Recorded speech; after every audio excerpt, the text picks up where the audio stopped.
नमस्कार दोस्तों and welcome back to my channel जहां आपको मिलता है सिर्फ और सिर्फ एंटरटेनमेंट। और आज मैं लाया हूं 2022 में आई हुई गोस्ट राइडर सीरीज का एपिसोड 14। तो यार अगर आप इस चैनल पर नए हो तो वीडियो को लाइक कर देना और चैनल को सब्सक्राइब कर देना। तो यार पिछले इशू में आपने देखा कि जॉनी ये ढूंढने निकला है कि डैनी गोस्ट राइडर बन के ये सब कुछ क्यों कर रहा है। तो वही हमें डैनी किच की बैक स्टोरी पता चलती है, जहां हमें पता चलता है कि डॉक्टर ड्यू उसके अंदर के गोस्ट राइडर का इस्तेमाल करना चाहती है। यहाँ गोस्ट राइडर डैनी को ढूंढ लेता है और उसकी ओर आने लगता है। अब आगे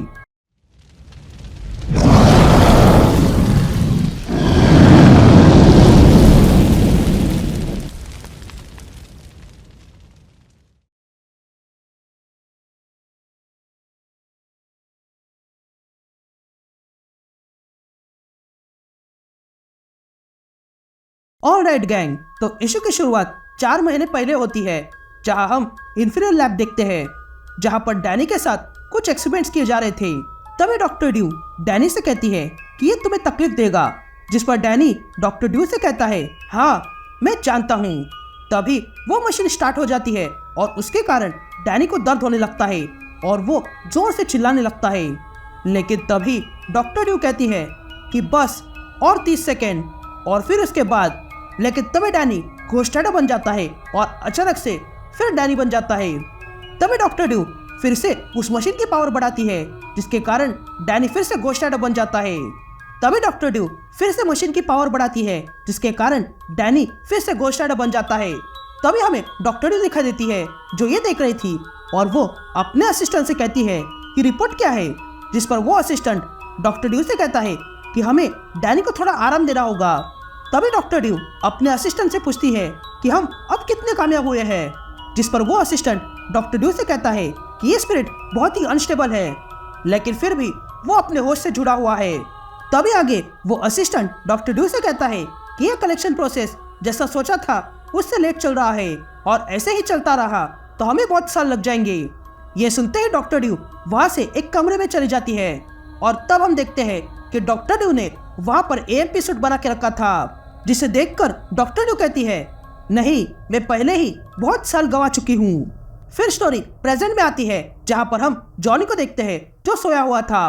तभी एजेंट वॉररॉट वहाँ की खिड़कियाँ खोल देती है, जिसके कारण जॉनी जाग जाता है। तभी जागते ही जॉनी तालिया से पूछता है कि मैं कितने टाइम से सोया था, जिस पर एजेंट वॉररॉट जॉनी से कहती है कि तुम 3 दिन से सोए थे। ये सुनते ही जॉनी बिस्तर से उठने लगता है, लेकिन उठते ही वो गिर जाता है क्योंकि उसके पैरों में ताकत नहीं थी। तभी जॉनी तालिया से पूछता है कि मुझे हुआ क्या है, जिस पर तालिया जॉनी से कहती है कि डेटा सेंटर में हमें एक डार्क सिग्नल मिला था, लेकिन जब तुमने वो सिग्नल सुना तब तुम गोस्ट राइडर बन गए और तुमने वहाँ सब कुछ जला दिया। उसके बाद तालिया जॉनी को उठाती है।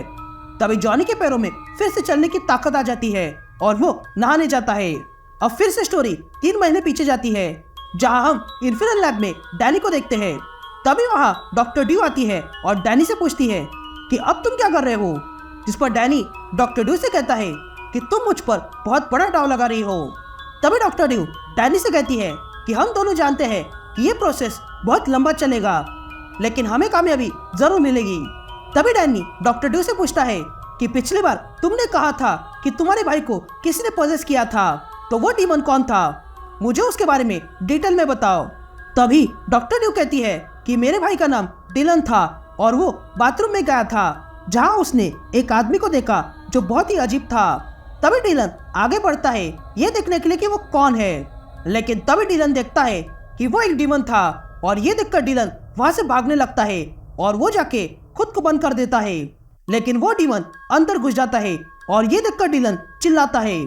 उसके बाद डिलन के डैड वहां आते हैं और देखते हैं कि डिलन अब पोजेस्ड हो चुका था।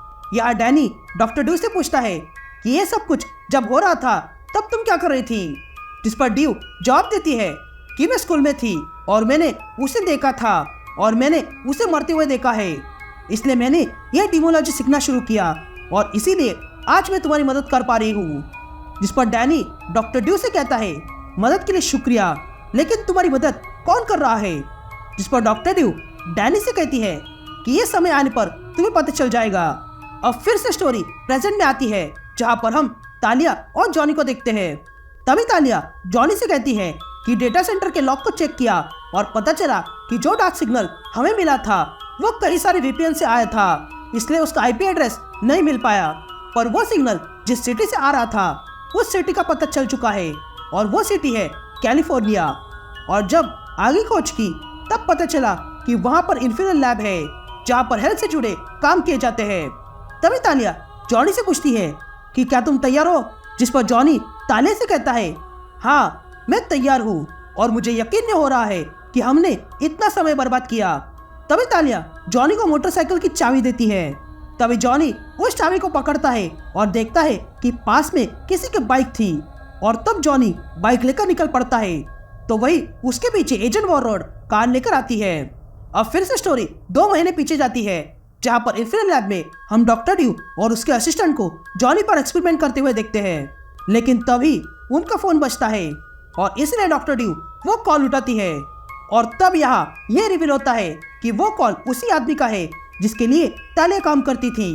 दोस्तों आपने देखा होगा कि ब्लैक हार्ट को हेल में भेजने के बाद तालिया ने अपने बॉस से कहा था कि वो सेवना जा रही है और तब उसके बॉस ने किसी को फोन लगाया था, तो बस वो कॉल यही था। तभी डॉक्टर ड्यू उस FBI एजेंट से कहती है कि मैं बिजी हूँ, जिस पर वो FBI एजेंट डॉक्टर ड्यू से कहता है कि हमारी डील हुई थी कि हम तुम्हें फंड देंगे और बदले में तुम हमारी मदद करोगी, तो हमने तुम्हें फंड्स भेजा है और अब बारी है तुम्हें उसे भेजने की हमारे बताए हुए पते पर। ये सुनते ही डॉक्टर ड्यू का असिस्टेंट डॉक्टर ड्यू से कहता है कि हम ये नहीं कर सकते हैं, जिस पर डॉक्टर ड्यू कहती है कि हमारे पास कोई चॉइस नहीं है, मैं डैनी को इतना एड्रेनलिन दूंगी जितना उसको जागने के लिए काफी है। ये कहते हैं डॉक्टर ड्यू डैनी को इंजेक्ट करती है और तब डैनी जाग जाता है। तभी डैनी कहता है कि मैं बहुत थका हुआ हूँ, जिस पर डॉक्टर ड्यू का असिस्टेंट डैनी से कहता है कि तुम बहुत अच्छा काम कर रहे हो। तभी डॉक्टर ड्यू डैनी को उसकी बाइक दिखाती है और फिर एक हेलमेट निकालती है। तभी डैनी डॉक्टर ड्यू से कहता है नहीं मैं ये नहीं कर सकता हूँ। तभी डॉक्टर ड्यू डैनी के पास आती है और उसे वो हेलमेट पहनाती है और डैनी से कहती है कि तुमने इस एक्सपेरिमेंट के लिए साइन किया था, तो अब तुम्हें हमारी मदद करनी होगी। ये कहते हैं डॉक्टर ड्यू अपने असिस्टेंट से कहती है कि ये हेलमेट चालू कर दो। तभी डॉक्टर ड्यू का असिस्टेंट वो हेलमेट चालू करते हुए डॉक्टर ड्यू से पूछता है कि हम इसे कहाँ भेज रहे हैं, जिस पर डॉक्टर ड्यू जवाब देती है कि अलास्का में वैम्पायर्स का हमला हुआ है और हम डैनी को वही भेज रहे हैं। ये कहते ही हेलमेट चालू हो जाता है और तब डैनी एक नए तरह का घोस्ट राइडर बन जाता है जिसके ग्रीन फ्लेम्स थे। तभी डॉक्टर ड्यू अलास्का में जहाँ वैम्पायर्स ने अटैक किया है वहाँ का एड्रेस डैनी के हेलमेट पे फीड करती है। तभी डॉक्टर ड्यू वहाँ के दरवाजे खोल देती है और डैनी अपनी बाइक लेकर अलास्का पहुंच जाता है। तभी हम देखते हैं कि डैनी ने घोस्ट राइडर बन के अलास्का में घुसे हुए सारे वैम्पायर्स को मार डाला था और तब फिर से लैब में फोन बजने लगता है और फिर हम देखते हैं कि डैनी घोस्ट राइडर बन के सेवेना के सेमेट्री में सबको मार डालता है और तब फिर से फोन बजता है और तब डैनी फिर से घोस्ट राइडर बन के साउथ कैरोलिना के क्लब में घुस जाता है और वहां पर भी सबको मार डालता है और तब फिर से फोन बजता है, लेकिन इस बार डॉक्टर ड्यू वो फोन तोड़ देती है। अब कहानी प्रेजेंट में आ चुकी थी और तब हम देखते हैं कि डॉक्टर ड्यू अपने असिस्टेंट से कहती है कि सारे कैमरास देखो क्योंकि मुझे पता है वो यहाँ आ रहा है। और तब वे लोग कैमरास देखने लगते हैं और तब उन्हें तालिया और जॉनी दिखा देते हैं जो लैब के अंदर घुस रहे थे। तभी तालिया अपने असिस्टेंट से कहती है कि उन्हें यहाँ आने दो क्योंकि अब मुझे डैनी की जरूरत नहीं है क्योंकि उसकी पावर अब AMP में आ चुकी है और अब तुम हेल का दरवाजा खोल दो ताकि मैं हेल में जाकर अपने भाई को ला सकूं। तभी हम देखते हैं कि डॉक्टर ड्यू उस AMP में बैठ जाती है और डैनी के घोस्ट राइडर की पावर्स का इस्तेमाल करके वो AMP स्टार्ट करती है और हेल की ओर बढ़ने लगती है और इसी के साथ ये इशू यही कंटिन्यू हो जाता है।